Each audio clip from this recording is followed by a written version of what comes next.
For text content, you'll be able to highlight your transcriptions, your notes, and your annotations.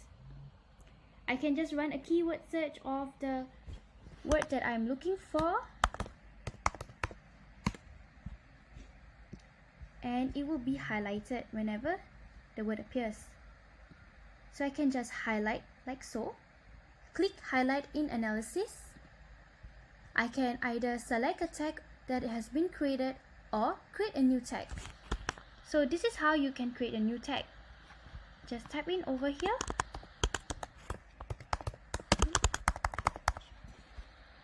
Then click on create new tag.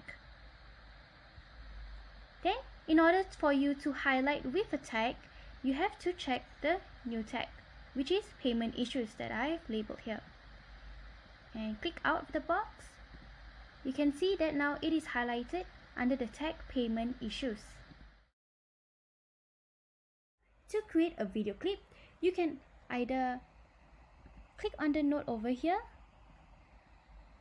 as it may seem like an important point, and clip it.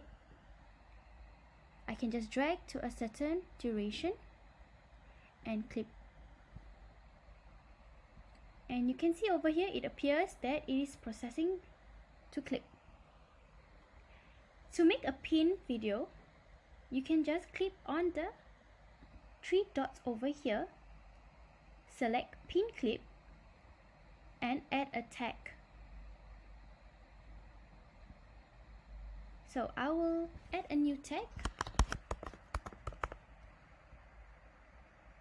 create a new tag, add in, and you can see that the tag will appear. And if you want to add another tag as well, you can just edit this pin clip and probably add in visibility, and it will show that there's another tag for this specific pinned video.